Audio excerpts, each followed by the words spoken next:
amen. Amen. Aho twagendaniye Yesu we ntiwigeze udutererana,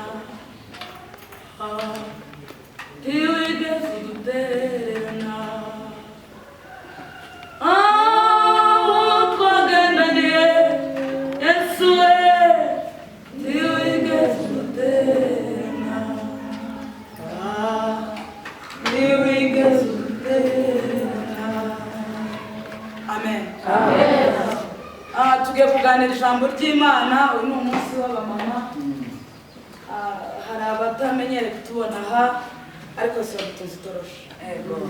Amen. Amen. Ntihagire uwo bikwaza, turwanye unyikirize. Yego. Amen. Amen. Tugire ingingimira mu mutima Yesu yantoranyije, kandi ubashe kumva ibyo Imana yashizemo kugira ngo tubashe kujanirana, kugira ngo ufashwe, kugira ngo umutima wawe wubakike. Amen. Amen. Reka dusabe mwene data amahirwe dufashe gusoma ijambo ry'Imana. Ndaza kwifashisha abantu baze kumfasha. Hari abasoma Bibiliya ijambo ry'Imana, hari abasoma Bibiliya yera, hari abasoma n'intagatifu, kugira ngo abantu twumve cyane, kuko bigiye bivugika gutandukanye.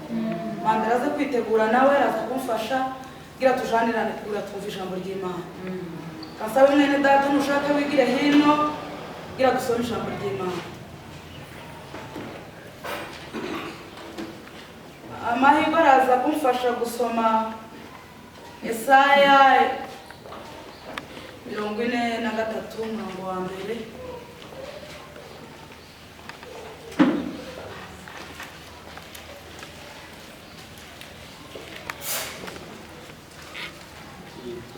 Umurongo wa mbere kugeza ku wa 4. Reka dusome mu izina rya Yesu. Yesaya 43 umurongo wa mbere kugeza ku wa 4.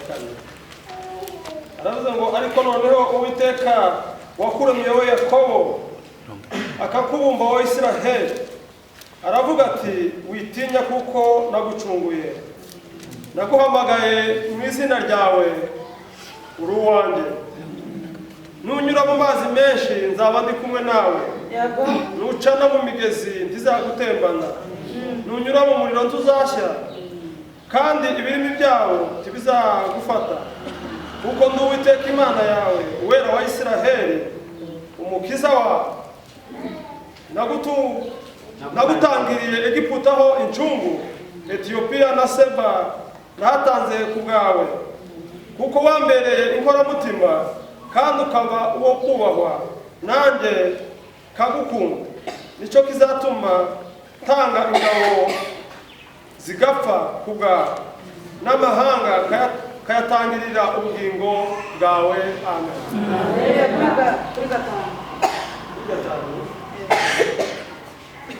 Haravuga ngo ntutinye, ndi kumwe nawe, nzazana urubyaro rwawe dukure iburasirazuba, nzagukoranya ngukure iburengerazuba. Komereza. Mwene data nafashe nawe Ezekiel 16 makurikane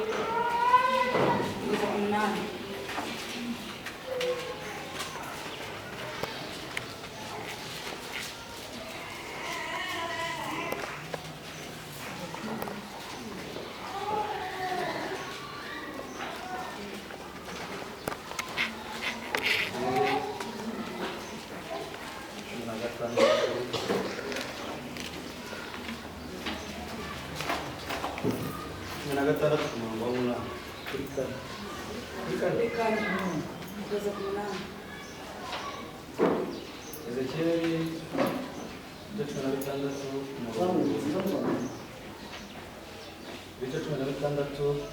umurongo wa 4 kugeza ku wa 8. Kavukire yawe umunsi wavutseho, umukungo wawe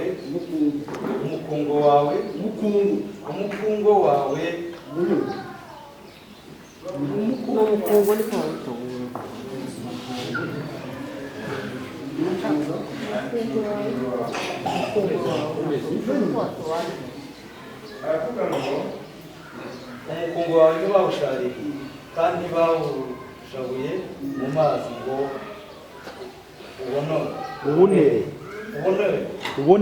ubonere ntabwo waruhije gusigwa n'akamu habe no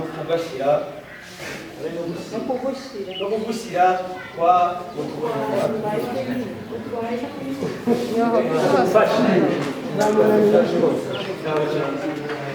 aravuze ngo kavukire yawe umunsi wavutseho umukungu wawe ntibawushariye kandi ntibakujabuye n'amazi ubonere ntabwo waruhije gusigwa n'akamuri habe no gushyirwa mu twari tw'impinja ntawakurebanye imbabazi kugira ngo agukoreho ibyo kugira ngo agukureho izo akugiriye ibanga ahubwo watawe ku gasozi ku munsi wavutseho kuko wagawaga nuko kunyuzeho mbona wigaragura mu ivata ryawe ndakubwira nti nubwo uri mu ivata ryawe ubeho nukuri narakubwiye nti nubwo uri mu ivata ryawe ubeho nakugwije nk'ibimera mu murima uragwira kandi urakura ugira uburanga buhebuje amabere yawe arashimangira n'umusatsi wawe urakura ariko wari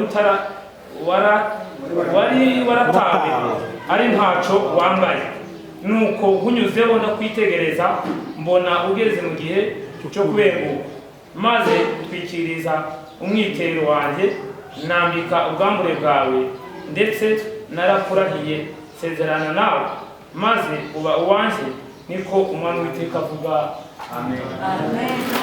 Bwana asifiwe. Amen. Imana ihabwe icubahiro kubera ko aya magambo arakomeye cyane. Teme yacu iravuga ngo inkoramutima y'Imana, kuba inkoramutima y'Imana. Amen. Amen. Bwana asifiwe. Amen. Kuba inkoramutima y'Imana. Bitekereza. Iburi inkoramutima y'Imana. Amen. Amen. Ndasaba mwene data araje kunyegera kuko ndaza gusaba n'umuvandimwe hano asomere ijambo ry'Imana kugira ngo twumve neza aya magambo neza muri Yesaya niho ndi gutinda cyane kuko nimba ari umuntu ufite aza kwihutisha mwebwe abakomoka kuri Yakobo yego umwuvu uhoraho wabaremye mw'Abisiraheli wababeshejeho aravuga ati mwigira ubwoba nije wabacunguye nije wabahamagaye muri abanje nimunyura mu mazi nzaba ndi kumwe namwe nimunyura mu nzuzi ntimuzarohama nimuca mu muriro ntimuzasha ibirindi by'umuriro ntibizabatwika kuko njyewe uhoraho ndi Imana yanyu jewe muziranenge w'Abisiraheli ndi umukiza wayo natanze Misiri ho ishumbu yanyu natanze Kushi na Seba ho ingurane yanyu kugeza bigatanga ibyo nabitewe n'agaciro mufite murubashwe kandi ndabakunda bityo ntaza abantu ingurane yanyu ntaza amahanga ho ingwate y'ubuzima bwanyu mwigira ubwoba ndi kumwe nawe nzatarukanya Abisiraheli babe iburasirazuba zabakoranya bave iburengerazuba. Bwana asifiwe. Amen. Haleluya. Amen. Aya magambo Yesaya yabwiraga ubwoko bw'Isiraheli arababwira ngo mwitinde Imana iri kumwe nawe. Bwana asifiwe. Amen. Arababwira ngo mureke gutinya nubwo mwonyura mu mazi ntabwo azabatemba. Amen. Nubwo woca mu muriro ntuwo gutwika kubera kuri kumwe n'Uwiteka. Amen. Bwana asifiwe. Amen. Turaza kureba inkoramutima z'Imana ikabarinda ikabakorera ibikomeye kubera ko zari gukora mu mazima. Banasifiwe. Amen. Yarababwiye ngo nuca mu muriro, nuca mu mazi nzaba ndi kumwe nawe ntazagutemba, ngo kandi biri mu by'umuriro ntacyo zo gutwara. Uwiteka azaba ari kumwe nawe. Amen. Banasifiwe. Amen. Hari inkoramutima z'Imana zakoreshejwe z'ubutwara kandi Imana yagiye irinda ibintu bikomeye. Amen. Amen. Abamama amen. Amen. Kuba inkoramutima y'Imana. Ba Daniyeli Imana yabakoreye ibikomeye zari inkoramutima z'Imana. Barasifiwe. Amen. Imana yabarinze ba Saduraka na ba Meshake, Imana yabarinze mu muriro. Yego? Kubera ko zari inkoramutima z'Imana. Uri inkoramutima y'Imana. Iyo uhuye n'ikibazo Imana izijana nawe cyangwa leta. Banasifiwe. Amen. Duhe Imana icyubahiro. Haleluya. Hari abagabo Yesu yagendanye nabo mu bibazo bikomeye, mu muriro, mu mazi, mu rwobo rw'intare, ariko kubera ko zari inkoramutima z'Imana ntacyo byabatwaye. Banasifiwe. Amen. Abana binjire kwa utaratibu kugira ngo twumve ijambo ry'Imana kandi nabo bagomba kuryumva. Banasifiwe. Amen.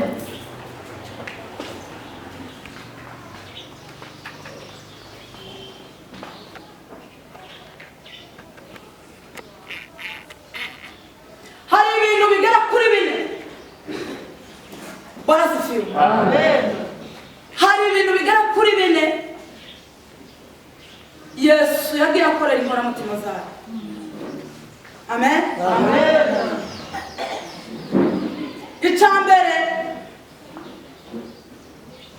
uriya kwizera Imana no kuba inkoramutima y'Imana bijya bisaba ngo ubeho udashidikanya kuko uri inkoramutima y'Imana mu mutima wawe. Amen. Yaravuze ngo ni jye Mana nta yindi Mana ihwanye nawe, kuko Yesu ajya afuhira icyubahiro cyawe. Yakomeje abibwira Yakobo, Isiraheli, ayibwira ngo ni jye Mana yanyu nta yindi Mana. Ni ukuvuga ngo niyo mpamvu yamubwiye ngo nunyura mu muriro tuzasha. Amen. Amen. Nuca mu mazi ntabwo azagutambira, azaba ndi kumwe nawe. Banasifiwe. Amen. Kuba inkoramutima y'Imana. Kuba inkoramutima y'Imana. Banasifiwe. Amen.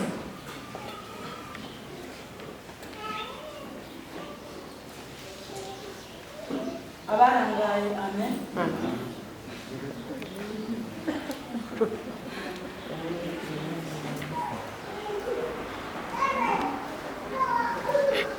Banasifiwe. Amen. Yesu hari ahantu nasomye ukuntu Petero yakurikiye Yesu arangije ngo aravuga ndetse ko twasize ibyaha abagore n'abana twarabasize tukagukurikira uzaduhike niba uzaduha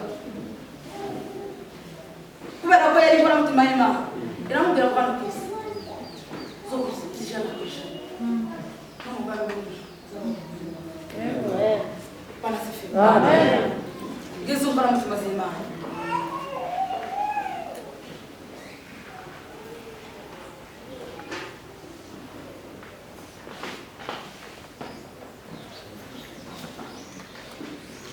Hari ibintu bine biranga inkoramutima z'Imana. Icya mbere ni kwizera, kwihangana. Icya kabiri, icya gatatu ni urukundo. Icya kane ni ingeso nziza.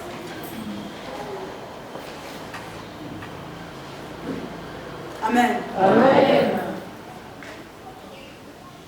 reka mwene data dufashe tena Mahirwe adusomera Abaheburayo.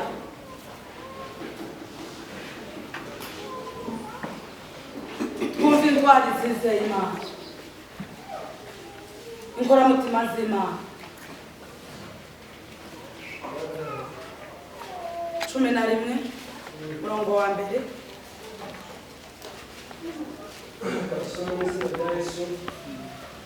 aravuga ko kwizera no kumenya rwose ibyiringirwa udashidikanya ko bitazaba. Itonde. Kwizera ni ukumenya udashidikanya. Yego? Komeza ya.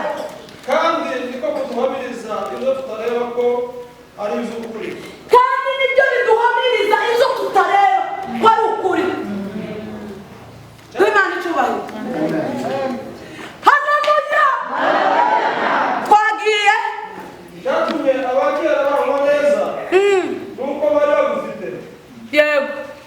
Kwizera niko kutumenyesha yuko isi yaremwe n'ijambo ry'Imana. Nicyo cyatumye ibiboneka bitaremwe mu bigaragara. Amen. Bwana sifiwe. Amen. Kurumva inkoramutima z'Imana zizeye ni ukwizera udashidikanya neza. Bwana sifiwe. Amen. Hari abagabo bizeye Imana, bakoreye Imana mu bibazo bikomeye, mu ngorane, mu ntambara nyinshi. Bwana sifiwe. Amen. Ngo kwizera niko kwatumye ngo Enoka yimurwa mu ijuru adapfuye. Amen. Amen. Kwizera ngo niko kwatumye kwitishagaye ngo kwizera niko kwatumye mwikike ziriduka. Bwana sifiwe. Amen. Abo ni abagabo inkoramutima z'Imana.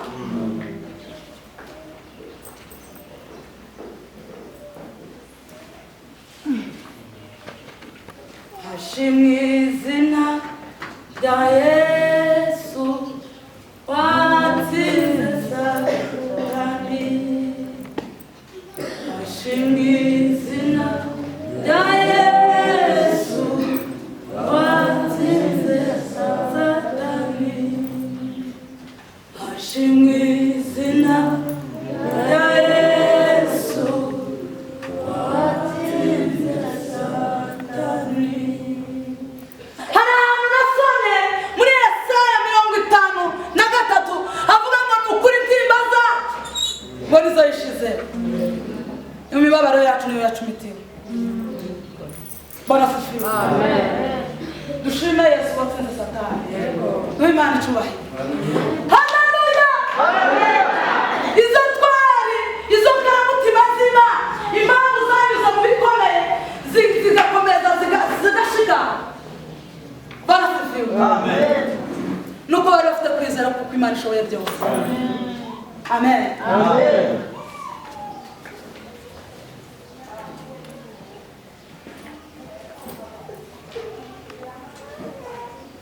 Kwihangana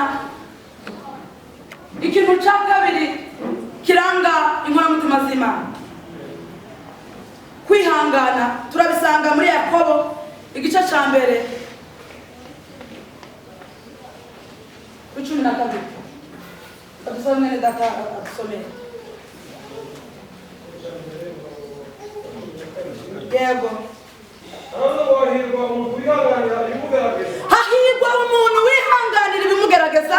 Kuko namara kwemerwa azahabwa ikamba ry'ubugingo. Zasezeranyije abayikunda. Bwana sifiwe. Amen. Murasubisha neza. Hagira gusoma mu ijambo ry'Imana.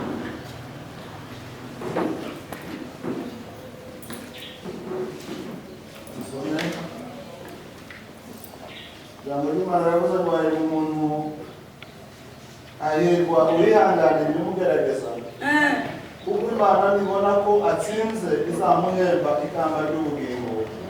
yasezeranije abayikunda. Amen. subira abantu bumve hari abadafite ijambo ry'Imana.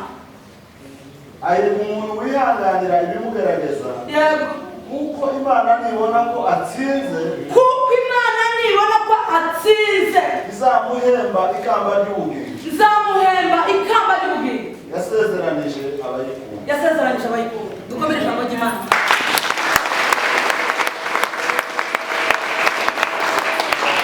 Ni mu gisomero gitagatifu. Yego, Navuze ngo hahirwa umuntu uba intwari mu bigeragezo. hahirwa umuntu uba intwari mu bigeragezo, Kuko namara kugeragezwa, kuko namara kugeragezwa azahabwa ikamba ry'ubugingo.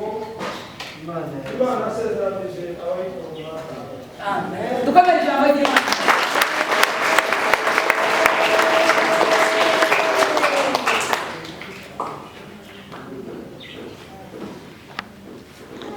Bwana asifiwe.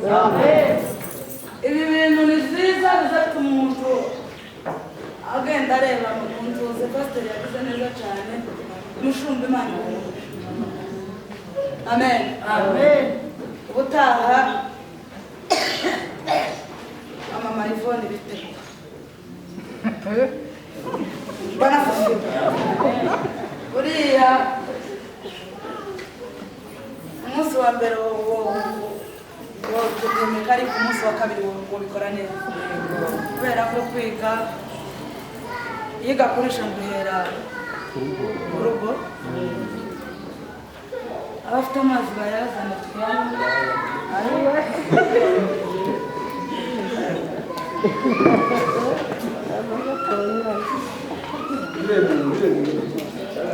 Biremewe hatagira uwo bigusha, hatagira uva mu murongo. Bwana asifiwe. Izo zose kwihangana bijya bitera umukristo kunesha. Bwana asifiwe. Kwizera niko kuduhamiriza ibyo tutareba n'amaso. Kwari iby'ukuri. Ndo Imana icyubahiro. Kwizera niko kuduhamiriza neza ibyo tutabasha gukoraho. Kwari iby'ukuri. Bwana asifiwe. Kwihangana umukirisitu cyangwa se inkoramutima y'Imana igomba kwihangana, kuko iyo amaze kugeragezwa no kwihangana azanesha. Bwana asifiwe. Mu kwihangana biza gutera kunesha. Bwana asifiwe. Inkoramutima zima iyo zinyuze mu muriro zizazisha, kubera ko ari inkoramutima zima, kubera ko hari icyo baba bavuganye n'Imana. Ikindi kintu, inkoramutima zima Yesu, kubera ko Imana ya Isiraheli, kubera ko aba ari inkoramutima zayo izibabitse amabanga. Yego, muri cyo cyatumye ibwira Iburahimu igihe ngo bari bagiye kurandura gutwika Sodoma na Gomora. Kubera ko yari inkoramutima yayo, aramubwira ati yari yakira n'abashitsi, muzamenye ko kwakira n'abashitsi n'umutima mwiza birakomeye. Yego, abashitsi twaje kuri impuzu.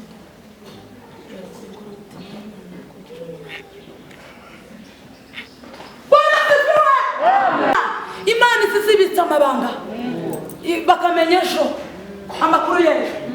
Abantu barimo kubivuga ngo mu cyambere ni amakuru, ibindi bigakomeza.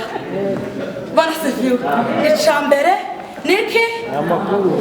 Inkoramutima z'Imana zazimenya amakuru mbere, zikaza gutanga mesaje mu bantu, kavuga ngo ejo Yesu yavuze hano hagiye kurimburwa n'amazi n'umuriro. None abantu bari mu busaba n'abatari mu busaba mwiyese, ejo umuriro uzoca ahangaha. Bwana asifiwe. Izo ni inkoramutima z'Imana zigenda zizibitse amabanga. Namwe mwa nkoramutima z'Imana zirimo hano, hari ibyo muzi abapagani batazi. Bwana asifiwe. Inkoramutima z'Imana. Ese uri inkoramutima y'Imana?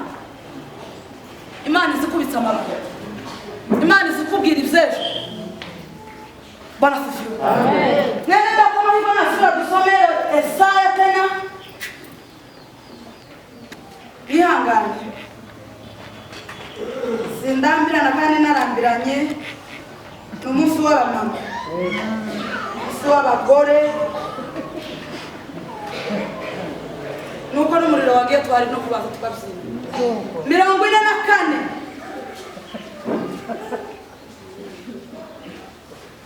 Undi nawe yitegure kwasoma mu ijambo ry'Imana, undi yitegure kwasoma mu mutagatifu. Gutangirira aho urageza ku 9.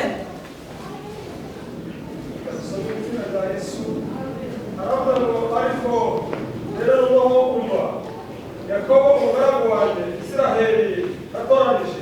Yego. Uwiteka wakuremye akagukuza uhereye ukiri mu nda. Kandi ari we uzajya agufasha aravuga ati witinya Yakobo umugaragu wanjye. Yego. Yeshuruni ndatoranije. Wishwe n'inyota nzamusukiraho amazi. Nzatembesha ibigezi ku butaka bwumye. Urubyaro rwawe nzarusikaho umwuka wanjye, n'abana bawe nzabaha umugisha. Yego. Bazamera nk'uko imikingi yo ku migezi iberera mu bwatsi. Umwe azavuga ati ni Uwiteka, undi azita izina rya Yakobo, undi aziyandikira ukuboko kwe ko ari Uwiteka yihinze izina rya Isiraheli. Uwiteka umwami wa Isiraheli, Uwiteka nyir'ingabo, umucunguzi we aravuga ati ndi uwa mbere kandi ndi uw'ingaruka, kandi nta yindi mana ibaho itariho. Ninde uhwanye nanjye uzahamagara akabivuga, akabivuganyiriza uhereye aho nashiriyeho bwa bwoko bwa kera. Ibiza kuza ntibizabaho nibabivuge. We kugira ubwoba ngo mutinye kera sinabikubwiye kabigaragaza. Namwe muri abagabo bo kumpamya hariho indi mana ibaho itari njye. Koko nta kindi gitare ubwanjye simbizi. Amen. Uganije kuri kangahe? Ugeze ku 9. Kasoko kuroba 9 aho munsi haravuze ngo abarema ibishushanyo bibajwe, abarema ibishushanyo bibajwe bose ntacyo bamaze. Ibintu byabo z'umurimo ntacyo bizamara, ndetse n'ibyo batangaho ingabo ntibireba kandi ntacyo bizi. Nicyo gituma bakogwa n'isoni. Amen. Ijambo ry'Imana mwayibonye.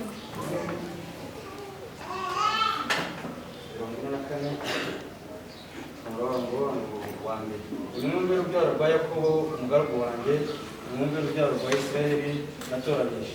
Yewe uhoraho nabaremye kuva bukiri mu nda, yewe ukomeza kubashyigikira. Ndavuze nti mwigira ubwoba urubyaro rwa Yakobo umugaragu wanjye, mwigira ubwoba urubyaro rwa Isiraheli natoranije. Ngiye guha amazi bishwe n'inyota, ngiye kuvura inzuzi ku butaka bwumagaye. Ngiye gusendereza umwuka wanjye kubagukomokaho, nzasendereza umugisha wanjye ku rubyaro rwawe. Bazakura nk'ibyatsi bigomorerwa, bazakura nk'igiti cyo ku nkombe y'umugezi. Umwe azavuga ati ndi Uhoraho, undi aziyita Yakobo, undi nawe aziyandika ukuboko ati ndi Uhoraho. Bityo baziyita Abisiraheli. Uhoraho nyir'ingabo, umwami n'umucunguzi wa Isiraheli aravuga ati njyewe ndi intangiriro nkaba n'iherezo, nta yindi mana yigeze ibaho. Amen.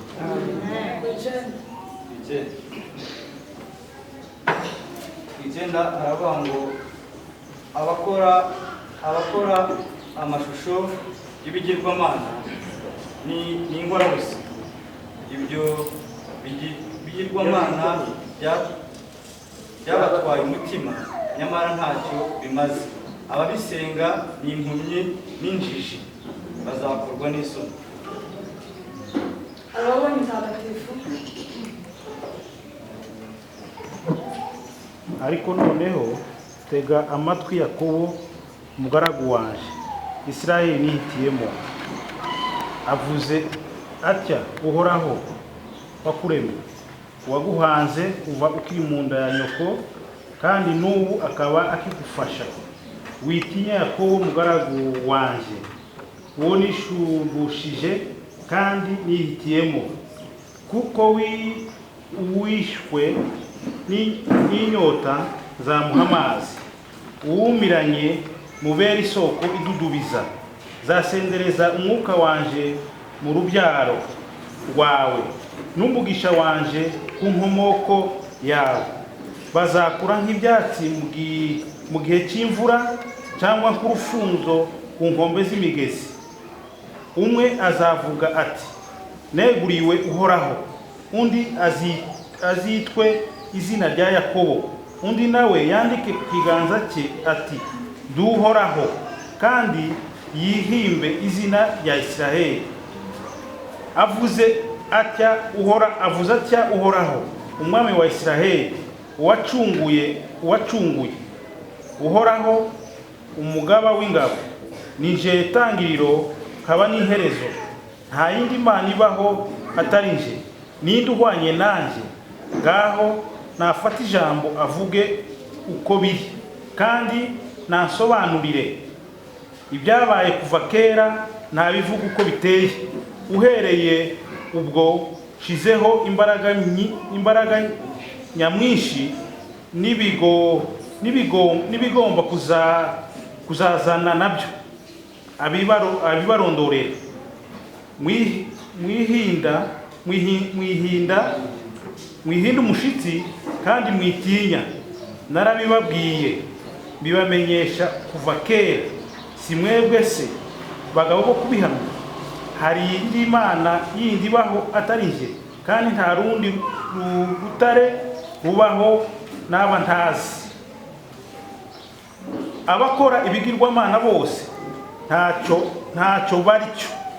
Ibyo bashushanya nabyo ntacyo bimaze. Abaramya nabo ntibagira icyo babona cyangwa ngo bumve, bigatuma bakorwa n'isoni. Amen. Barasifiwe. Impamvu twagiye dusoma ijambo ry'Imana n'itagatifu bigiye bitandukanye, kandi ijambo ry'Imana rikunda kubisobanura neza cyane. Nta bintu byo gukatiriza, bizavuga ukuri kose. Barasifiwe. Twasomye muri Ezekiyeli, Imana ngo yagusanze wigaragura mu ivata z'ibyaha, baragutaha. Nta muntu wari ugufitiye impuhwe, ariko arakubwira ngo baho. Aranyitegereza, urukundo ruramusaba, ati genda ubeho. Aranyitegereza, imbabazi ziramusaba, ati genda ubeho. Baho, baho, yewe y'amagufa yumagaye, yewe genda ubeho. Baho, baho, baho, yewe genda ubeho.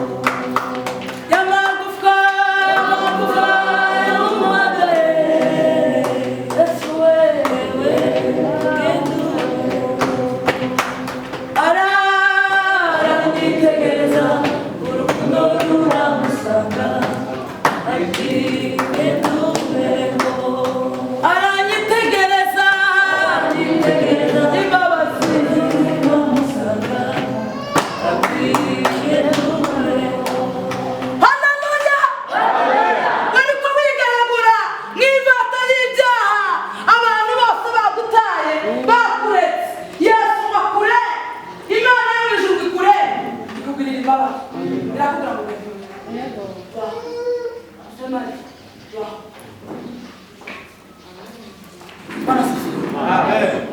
Arakubwira ngo baho kuba uriho si kubw'imbabazi z'ababyeyi bawe, ni uko Uwiteka yarabishaka kubaho.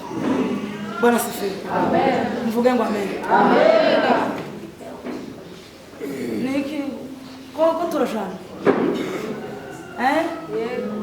kurumva ko uriho kubw'Imana, aranyitegereza imbabazi ziramusaga, aranyitegereza urukundo ruramusaga, ati baho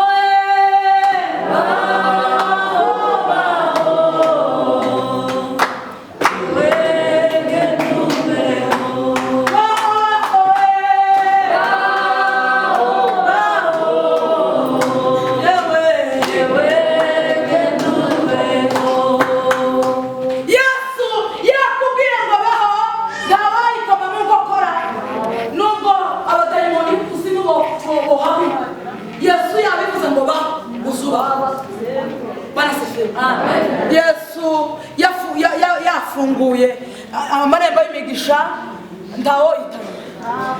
Iyo yavuze ngo kira uzukira. Yesu yakwitegereje akakurebana impuhwe, aza kubwira ngo baho. Umubyeyi wawe yaguciye, mama wawe iyo kunyuraho, ariko Yesu tiyo Bwana asifiwe. Imana ya Israeli yabwiye Yakobo ngo witinye, yabwiye Israeli ngo witinye ndi kumwe nawe. Bwana asifiwe. Aravuga ngo muri abagabo bo kubihana, ni Imana yonyine, kandi ngo nimba hari uwundi uvuze ko atari Imana nabihamye nahaguka bihamye. Aravuga hepfo aravuga ngo ari kwiconza nta yindi Mana usibye jewe.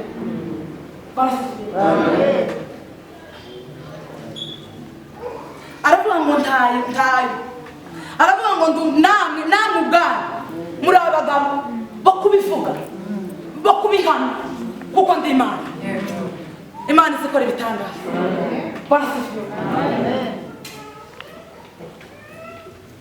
Inkoramutima z'Imana, iyo akurebye uri inkoramutima yayo, niyo wogwa mu byaha izi kugira ngo baho ongera ubeho. Bwana asifiwe.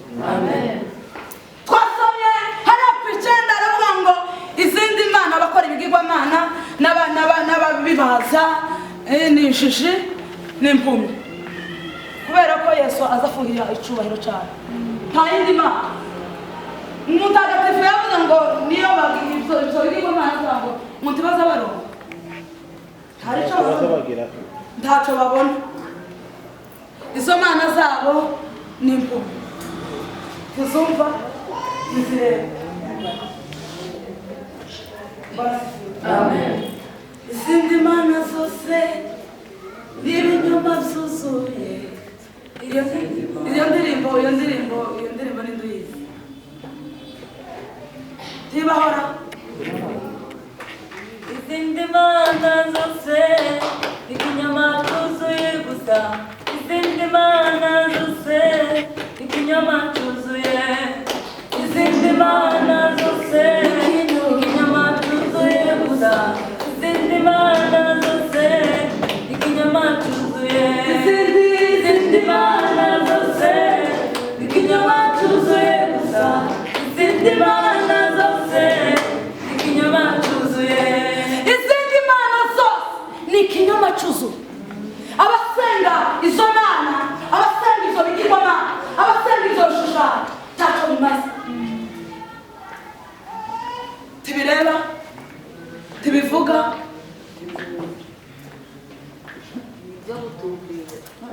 biratumbira gusa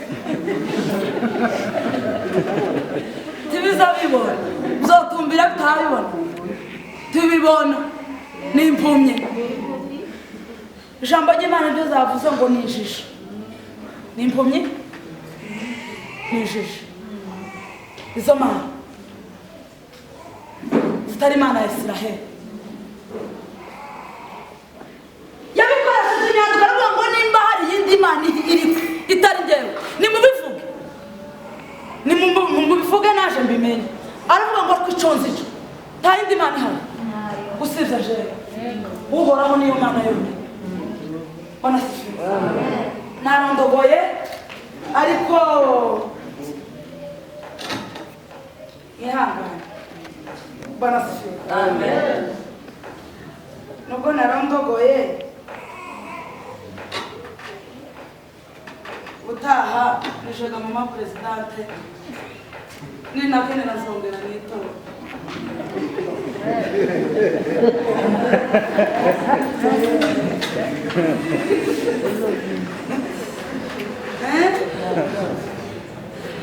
nindi sigaza zongera bwana sifiwe izindi mana ni ibinyama usibye Yesu wa Isiraheli wakoze ibikomeye wakurishije Daniyeli na Sadraka na Meshaki mu itanura ry'umuriro iyo niyo mana nziza bwana sifiwe iyo ni ikeneye gusenga izindi zose ni ibinyama iyo bwana sifiwe ngo uriya mugabo uyu muhungu bagwanije cyane Yusufu abiwabo baramwanga hari igihe umuntu azagira impano abantu bakabigirisha nubona mugenzi wawe yagize impano irenze yawe uzumushiga amaboko tukaza umugwabo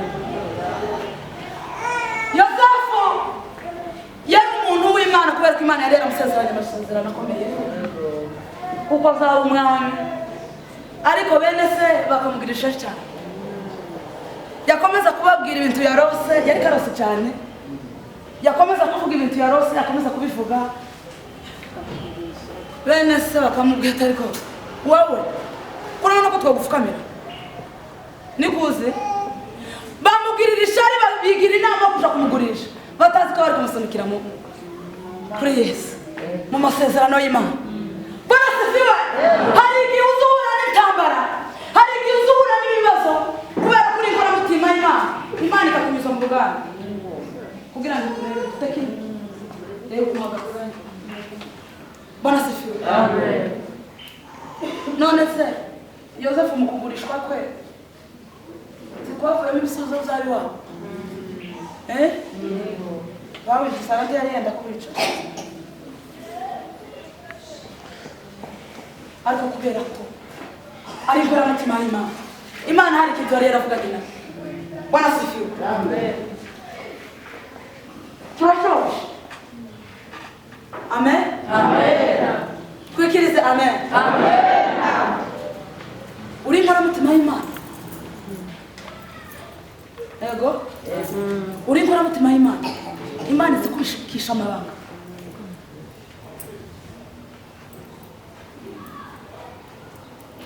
ese yakwitegereje aza kureba nk'umuntu uriho cyangwa nawe wabashije ibyo bibazo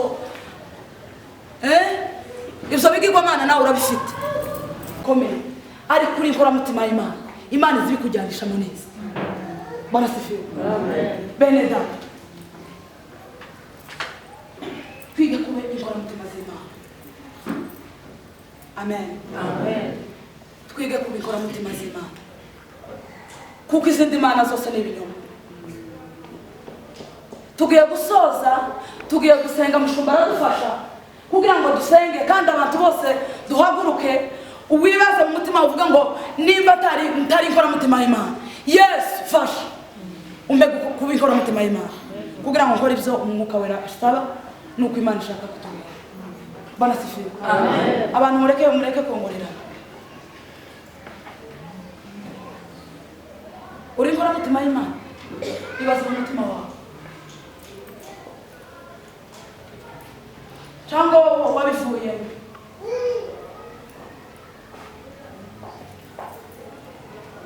Aranyitegereza imbabazi ziramusabwa ati genda ubeho baho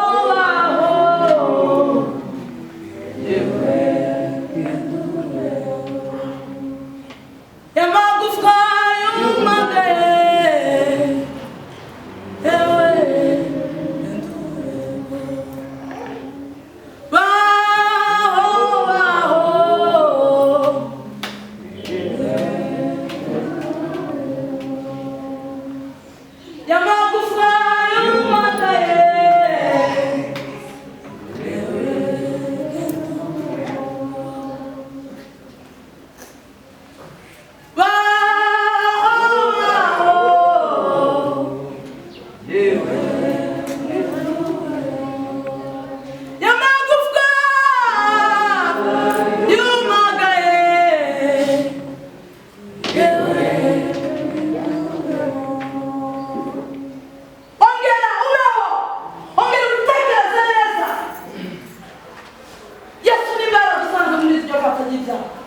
akakubwira ngo wabifiriyemo kuki wavuye mu mirongo ongera ugaruke ku izina ry'Imana barasafira ongera ugaruke ku murongo ongera ugaruke aho wateye Imana iracicaye ku ntebe y'imbabazi nta cyaha kitaza kibabarira nimba ibizo bigirwamana bifite bite bireke Imana niyo yonyine kwizera niyo mpamvu ibintu byawe wenda bitakigenda neza nuko hari izindi mana ufite zireke barasafirwa zireke kugira ngo wongere ube ijambo ry'Imana ridufashe adusane ushobotse Yesu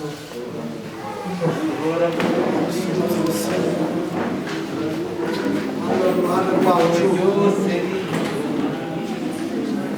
Imana ikiranuka tukaba bakiranirwa tukagira intege nke ariko tukarwanira gukiranuka muri byo yavuze ngo ntambara ndasana n'ibyaha ariko ngo ufite umugaba ufasha muri ibyo byaha kugira ngo gukiranuka kwacu twemeze kubikoramutima yawe nuko hari ibyo tuba twiyamuye kuko umwanditsi yaravuze ngo twiyamure ibituremereye n'ibindi bibasha kutwizingiraho vuba iyo myambaro yo mu gikirisitu arizo mu mutima kuko yaravuze ngo ni umukristo mu mutima kuko mu mutima ngo niho haba habuziye byinshi iyo muzemo burushoboye biza bimeneka ntabwo kubona kavuga ndagushima rero ko gukiranuka kwawe uje kuduhakira guhera ku mutima kumeneka inyuma amaze tubingora mutima zawe kuko aho dusanze aho dutuye kuri ibyo yavuze ngo mukozi yari nihondo wa polini badukuye mu ishamba twarabacengezi bo mu byaha twaracengeye ku byaha kwigaragura mu ivata no twaratawe n'abadushaririye ibintu bisa nabi ariko wabona kandi kuko dukura tuba abantu beza tuba abakobwa beza n'abahungu beza n'abagabo beza n'abagore beza amaze ngo uravuga ngo nimuve muri iyo vata turiho rero turiho ku gakizi turiho mu mbaraga za kisitu umwarimu mukuru ari we mwuka wera uwo niwo wasobanura cyane kurusha ubuvugabutumwa wavuze no uwo niwo wasobanuriye umuntu wese indo n'indo y'ubuzima bwiwe guhera mu birenge kugeza mu mutwe aho n'inyuma guhera mu buzima bw'imbere kumanuka kuzamuka mu mubiri mu bugingo no mu mwuka aho hose kuko urakondorora uri Imana mutaza yitiranya ntuza kwitiranya twebwe turitiranya twaba kuriya ni kuriya mezuriya ni kuriya suriya ni kuriya resha ariko siko ureba ikinyarwanda cyacu tw'abantu nawe nuko nyine utazureba uko tureba kuko yabarebaga uko tureba tuba turahusha kuko bamwe ni imirari abandi bapfuye ijisho rimwe abandi bagira ariko